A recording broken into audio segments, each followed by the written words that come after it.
ちは。今日は1月の24日の日曜日ですね。一つはですね、ちょっとね、私のちょっと理解不足でですね、ご迷惑かけた方がいらっしゃるので、その方のための修正ですね。ですね、今ですね、バイマのですね、香港でのですね、買い付けをいくつかですねお手伝いしてるんですけども、聞かれたのがですね、中国で、買い付け入れませんか、中国で買い付けることできるんですけどもね、その一般的に私がお答えしたのはですね、証券の問題、証券というのは商標ですね、商標権の問題があるので中国から外国への輸出はできませんって答えたんですよ。いや、商標権持ってるとこだったら構わないですけどもということだったんですね。ちょっとそれ間違いがあったので訂正したいと思います。はい。ですね、まず個人間ですねの取引、要するに個人が中国でブランド品を買ってですね、それをですね、海外に送るということであればですね、これはできるんですね。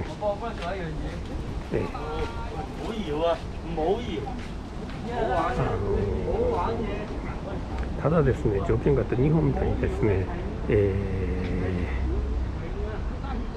誰でもですねいつでもですねできるわけじゃなくてですね、まずはその送ってもらう人、運送業者選ばないといけないんですけども、まず運送業者にその旨を伝えて、例えばルイ・ヴィトンのバッグを日本に送りたいということを言っていただいて、中古でも新品でもどちらでもいいんですけども、写真とですね、商品の写真、それと購入した時の、レシート、それと身分証明書ですね。外国人の場合はパスポートですね。それが必要です、送る時にですね。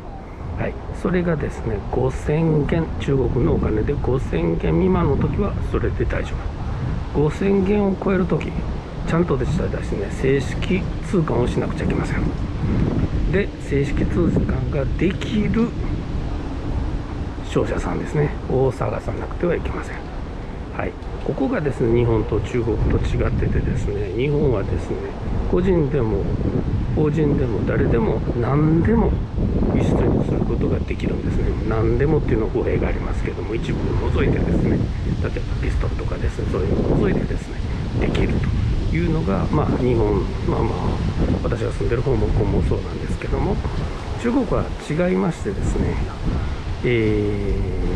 今のような5000件を超える商品の場合ですね、輸出入、何でも輸出入ができるということなんですよ。だから貿易商社っていうことなんですね。貿易商社を作るにはですね非常に困難でして、お金がいるわけですよね。資本金が確かですね、いくらでしたっけ、1000元です、1000万元でしたっけですよね。結構これ中国ではあまりないんですよね、貿易商社っていうのがですね。なんたらなんたらの商社っていうのがあります。例えば時計だから、定款がですね狭いんですよね、中国の場合。その定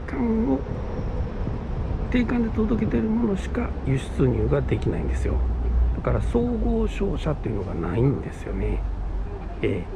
なのでそれを今回ですね、ルイ・ヴィトンのバッグを日本に送るときはですね、そういう商社を探さないといけないということです。はい、なのでですね、できないじゃなくてできるんですね。そういったことですね。でですね、今ですね、バイマのその出店している人の、お手伝いをいろいろしてるんですけども、基本的にですね、今の中国のこともそうなんですけどもね、その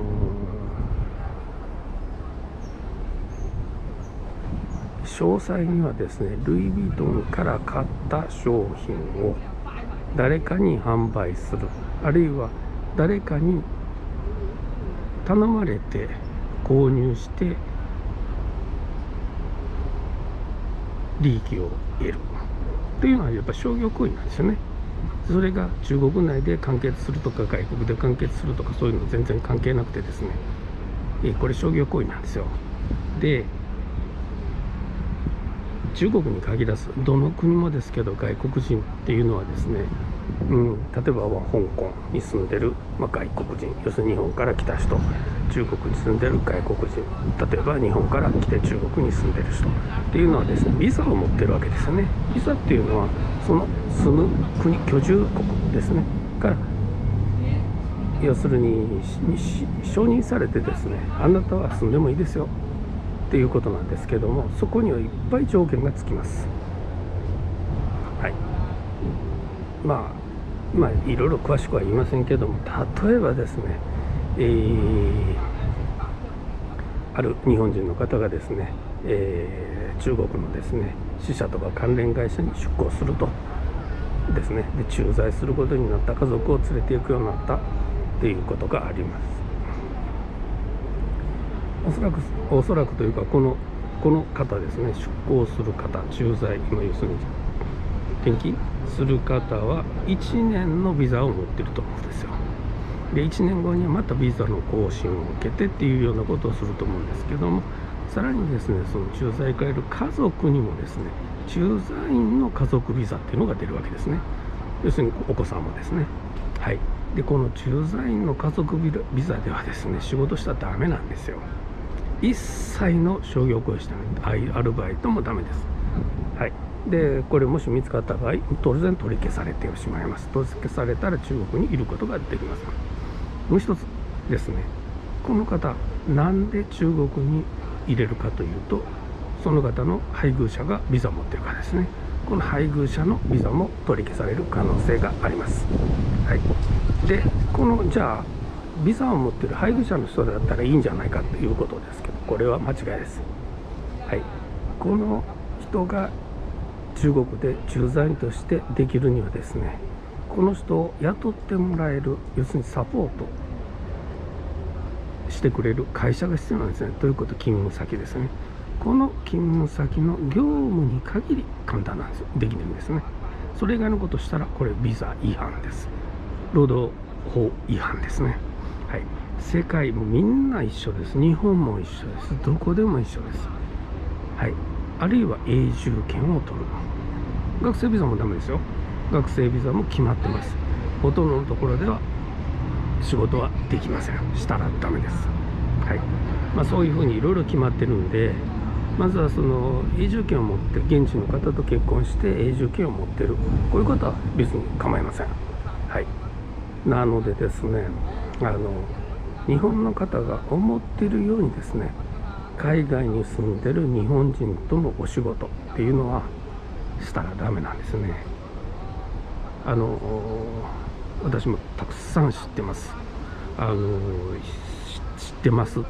ややこしいですけど、そういうことを知らない人がたくさんいることを知っています。香港のですね、日本人のですね、その情報誌みたいなのにですね、書いてあるんですよね。料理教えます。はい。私ね、でネイルサロン開きました。ダメなんですよ。したらいろんな法律の違反してますよね。はい。要するにその営業許可を受けてない、自分も働いてる、闇営業ですね。闇営業してる、それと闇収量している、それとあとは建築法ですね。はい。家でやってる、これダメですね。衛生法もありますよね。いろいろなことがあります。したらダメなんですよね。はい。でもしてしまうんです。皆さん知らないんで。はい。日本でずっと生活して日本ではできたことは海外でできるとは限りません。はい。海外ではですね、やっぱりそこの現地の人たちに迷惑かけないようにですね、暮らしていかなきゃいけないと思うんですね。だから迷惑かける仕事はそこの居住国があなた来ていいですよなんか言いませんから。はい。うちの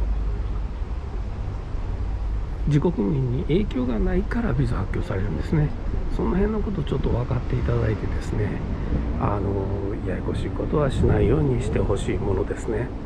はい、いろいろなですね、こういった感じでですね、お仕事に役立つようなことをですね、毎日ですね、毎日というか、ビデオを撮ってですね、香港のですね、いろんなところの風景とかですね、いろいろな気がついたこと、YouTube にアップしております。またですね、下の概要欄に書いてますけども、私のですね、ブログの方にでもですね、毎日気がついたことですね、いろいろとシェアしています。